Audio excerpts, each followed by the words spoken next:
Non mais là ça devient honteux. Avant le magnifique but de Kylian Mbappé, je pense qu'on a tous vu le penalty qui a été refusé pour le Celta Vigo. Là même c'est carrément flagrant. Déjà qu'on est nul à chier. Si les arbitres commencent à tricher en 4K comme ça va pas nous aider. Il y a quelques jours on s'est fait chicoter par le FC Barcelone 5-1. Et moi depuis ce jour-là j'arrive même plus à me moquer d'un Barcelonais. Parce que j'ai plus d'arguments. Et en plus de ça, vous nous faites ce genre de truc là. Si le Real Madrid gagne ce match d'aujourd'hui là, c'est pas mérité. Surtout après avoir refusé ce penalty. Parce que c'est pas un simple penalty qui a été refusé les amis. Si ce penalty avait été accepté, le but de Kylian Mbappé aurait été annulé. Et en plus de ça, le Celta Vigo aurait probablement marqué un but. Je pense que l'arbitre, étant donné qu'il a été payé peut-être par un membre du Real Madrid, il a pensé à tout ça et s'est dit non, je vais pas prendre de risque avec le Real Madrid là en acceptant ce penalty. Parce que là, si le Real Madrid est mené tellement ils sont nuls, ils sont capables de rester comme ça jusqu'à la fin, ça égalisé. Au final, je le comprends, à sa place, j'aurais fait pareil parce que le Real Madrid est tellement nul à chier. Regardez la première mi-temps, on n'a rien proposé. Il y a que Kylian Mbappé qui essaie de faire quelques petites choses. Sinon, à part ça, il y a rien. Kylian Mbappé, vraiment, il revient à son meilleur niveau depuis son match face à l'Atalanta. Le gars, il n'y a pas un match où il est pas bon. Et on commence à retrouver un Kylian Mbappé qui est bon, même quand l'équipe autour de lui ne fonctionne pas bien. On l'a vu face au FC Barcelone, c'était le seul qui a proposé du vrai football. C'est dommage que son but d'aujourd'hui là vraiment soit sali par le penalty refusé, sinon c'était un magnifique but.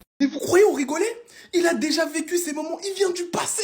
Il est complètement fou, il est fou. En fait, j'ai pas les mots. J'arrive pas à le qualifier, il est malade. On l'appelle pas Bobby pour rien, il a dû créer une machine à remonter le temps, il est pas de notre époque. Il est né pour être le personnage principal en fait. Je vois pas d'autre explication. Le Real Madrid est mal embarqué, Hendrik rentre. Il met une frappe, je sais pas où, au-dessus. On se moque tous de lui. Deuxième action, il récupère le ballon. Dos au jeu, il se pose pas de questions comme d'habitude. Je m'en fous, il y a qui autour de moi. Va aller faire des Bellingham. Je m'en fous. Je me retourne, je tire.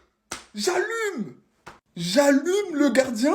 Magnifique frappe, magnifique finish. Mais il est trop bizarre, il est trop spécial ce joueur. C'est pas fini. Voilà, 4-2. Valverde vient de mettre un pétard. Mais c'est moi la star du match. C'est moi qui dois briller. Talonnade. Voilà. Voilà, le ballon traîne un peu. Talonnade, back heel, comme on dit en anglais. Enlève mon maillot. Célébration iconique. Tout est iconique, c'est ce joueur. Non, c'est trop. Non, en tout cas, Hendrik, respect. Franchement, respect. Parce qu'à chaque fois que tu joues, tu nous fais taire. Même si on aime bien se moquer de toi, hein. T'es fort au foot. Non, t'es fort au foot. Les gars, je suis un grand supporter du Real Madrid. Mais c'est honteux. Comment c'est possible de ne pas siffler penalty à ce moment-là? Il y avait penalty pour le Celta Vigo. Et regardez l'arbitre, il est où? Il est en face de l'action. Comment c'est possible? Dites-moi, mais comment c'est... Donnez des explications à ce moment-là. Oui, parce que cette action-là, elle est décisive. Pourquoi? Parce que par la suite, Kylian Mbappé arrive à mettre un but d'anthologie. Et j'étais hyper content. On va pas se mentir, j'étais content pour lui. Il revient de plus en plus en forme. Pied gauche, bam, pétard. On sent que le Kylian Mbappé, c'est le leader actuel du Real Madrid là, en ce moment-là. Mais les gars, faut être juste. Hein. Le but de Kylian devrait être annulé. Et par la suite, on devait revenir sur l'action, VAR directement, voilà, et penalty pour Celta Vigo. C'était la démarche à suivre à ce moment-là. Ok, tu l'as pas vu en direct, tu étais à 2 cm, mais tu l'as pas vu en direct. Tu vas laisser l'avantage pour être sûr et certain. Va voir la VAR, garçon. Va garantir, va voir si c'est sûr ou pas. C'est pour ça que je vous dis, hein, les arbitres espagnols, c'est pire que les arbitres de Ligue 1. Ils sont incompétents, ils sont nuls, ils sont pourraves. C'est moi qui vous le dis, non mais oui. On va faire polémique, et il y a de quoi. Je ne sais pas ce qu'il s'est passé, objectivement parlant en tant que madrilène. Par contre, siffle pas penalty ici sur l'action de Celta Vigo avant le but de Kylian Mbappé. Parce que regardez bien, hein, à aucun moment ici, l'Uni joue le ballon. Le but est stratosphérique, il n'y a rien à dire sur ça. C'est pas une nouvelle, le Kylian Mbappé qu'on connaissait est de retour. C'est ici qu'il récupère le ballon, où il va littéralement passer toute la zone adverse, revenir s'enfoncer dans la surface, va provoquer, passement de jambe comme on le connaît, comme il aime faire. Et là, de cet angle fermé là, c'est ici qu'il va venir allumer dans l'une de ses postures préférées. Le ballon est ici, c'est le Kylian Mbappé qu'on connaît. Mais le problème est ici, ça devait être annulé. Je préfère être honnête avec vous. Il y en a qui vont me dire, ouais, mais tu joues contre nous. Tu es là avant tout pour gagner. Mais gagner quand les choses sont réunies pour gagner. En étant fort et surtout ne bénéficiant pas de choses injustes. Là, en l'occurrence, c'était injuste pour Celta Vigo, qui devait avoir son penalty sur cette action de 1, qui aurait probablement pu le convertir, donc donner l'avance à Celta Vigo au lieu de nous donner l'avance à nous. Peut-être de rentrer à la mi-temps du coup au vestiaire 1-0 pour nous. 1-0 pour eux, pardon, et non pas 1-0 pour nous. Le pire, c'est qu'ils ont pris le temps pour visionner tout ça et tout. C'est un peu... Je sais que dans l'espace commentaire, malheureusement, il n'y aura que des Real Madrid. Mais n'oubliez pas que c'est peut-être la première fois de cette saison et qu'on a eu, nous aussi, énormément d'injustices. Le King de Manchester est ivoirien. Il a grandi dans les rues d'Abobo. Il est trop fort. On assiste à l'avènement du futur King de Manchester United. Me parlez pas de Garnacho, c'est lui. Comme ils disent en Côte d'Ivoire, il n'y a pas l'homme pour lui. Amad Diallo est fort que tout Manchester United. Non, les gars. Mener 1-0, 12 minutes. Triplé. Magnifique passe en profondeur d'Eriksen. Amad Diallo s'extirpe du marquage. Il vient mettre une reprise de volée. Il a tout retourné à lui tout seul, les gars. Manchester United a eu tellement chaud aux fesses. C'est une dinguerie. Et on va pas oublier les travaux d'Onana. Double arrêt exceptionnel. Regardez, à bout portant, les gars. À bout portant, il a mis une manchette. Il était tellement dur. Il s'est transformé en bloc de glace, en bloc de ciment pour arrêter cette balle. Ce qui a permis à Manchester United de rester dans la partie. Et là, le show Amad Diallo a commencé. C'était tellement mal embarqué. Manchester United qui est retombé dans ses travers. Mais maintenant, ils ont un homme providentiel. Un homme qui sait marquer dans les gros moments, dans les grands matchs et quand ça pue pour son équipe. Mesdames et messieurs, Amad Diallo, bientôt à la CAN. Moi, je le dis, j'ai un peu peur. J'ai peur, il est très fort. Deux frères, deux fauves, le M.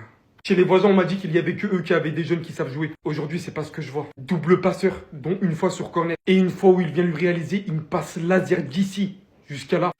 Sans parler de son corner qui tombe littéralement sur les pieds de Hendrick. Double buteur, alors que son équipe galère en prolongation. Pétard, une brochette, double petit pont, but, talonnade. Vous confondez concurrence rude, joueurs plus expérimentés avec, ils n'ont pas le niveau. Ces mecs-là ont des niveaux de fous furieux. Je n'abuse même pas sur mes mots. Mais la vérité, c'est qu'au Real Madrid, c'est compliqué. Quand t'as Bellingham, Vinicius, Mbappé, Rodrigo devant toi. Mais malheureusement, vu que les joueurs expérimentés prennent le dessus, on n'arrive pas à les voir. C'est uniquement dans ce genre de match qu'on va voir la vraie différence qu'ils sont capables de faire pourtant. Mais les supporters adverses, vous êtes trop dans le « il a pas marqué, il a pas fait de passe ». Il est nul alors qu'il n'a même pas joué par certains moments. Ou bien les phrases du genre « on rigolait bien quand ça le comparait à si ».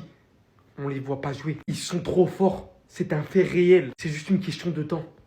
Quand Carlo Ancelotti sera parti là, et qu'on va voir Xabi Alonso entraîner cette équipe, ces jeunes, c'est à partir de ce moment-là qu'on va parler. Maintenant que vous vous êtes qualifiés, on va pouvoir régler nos comptes.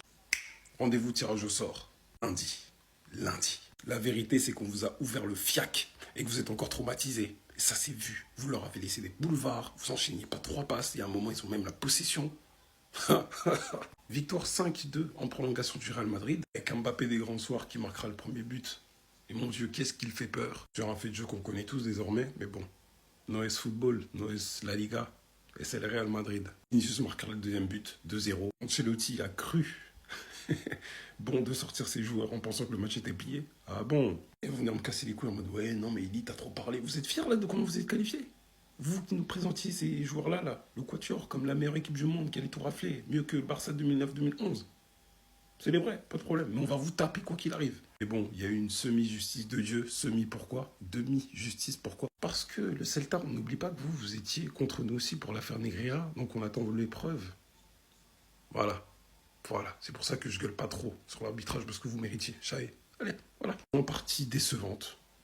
Prolongation, on savait que, vas-y, ils ont les ressources, Bellingham, Valverde, etc. Vous savez, ils ont de quoi faire sur le banc. Mais pour une équipe qu'on a présentée en début de saison, les Madrilènes nous ont présenté comme la meilleure équipe du monde, qui allait mettre des manites à tout le monde, qui allait tout rafler. C'est très décevant. En fait, vous êtes en manque de confiance parce qu'on vous a déchiré le trou de balle, en fait. C'est ça la vérité. Un quart d'Aguler est mis 2 passes et que Hendrick est mis un doublé. Encore heureux, c'est le Celta de Vigo en face. Donc si j'ai bien compris, il y a vraiment des équipes qui laissent ce psychopathe de Valverde tirer aux 25 mètres. Ou bien même à 30 mètres. Ça laisse tirer comme ça, sans monter sur lui. Bon, en fait, c'est quoi leur problème?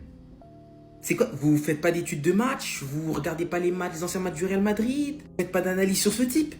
C'est un fou furieux. Lorsqu'il approche de vos 30 mètres, sortez absolument sur lui, ne le laissez pas tirer. Et de plus, n'essayez même pas de vous opposer à ses frappes. Sinon, vous pouvez venir trouer.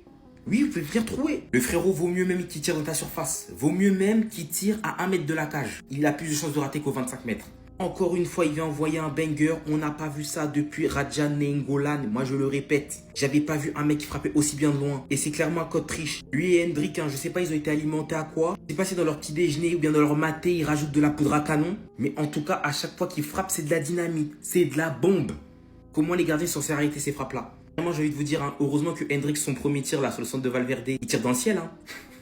Parce que tellement il n'a pas réussi à contrôler sa force. Comme je l'ai dit, ce matin, il a mangé de la poudre à canon. Il a mélangé ça dans son riz. On a vu la frappe, elle a fini dans le ciel. Mais sur la deuxième, il s'est pas loupé. Dynamite, waouh, ça frappe fort. Il veut plus rien savoir en fait. Il veut plus rien savoir. United est en train de perdre. Jusqu'à la 82e, où Amad Diallo, il a claqué un triplé. Il a juste foutu un triplé comme ça. Dites-vous, à titre de comparaison, balle perdue pour Marcus Rashford, qui n'a même pas été appelé pour le match, mais il n'a jamais mis de triplé en carrière. En première ligue. Mais Amad Diallo, lui, aujourd'hui, c'est le cas. Depuis l'arrivée d'Amorim à United, c'est chaud. C'est compliqué, il y a beaucoup de mauvais résultats. Mais s'il peut bien compter sur un homme, et s'il y a bien des joueurs qui se démarquent, lui, il en fait partie. En l'espace de 12 minutes, il a renversé le match. But à la 82e, but à la 90e, but à la 94e. Devinez maintenant comment il a marqué le dernier but, comme d'habitude, sur un pressing. Le roi du pressing.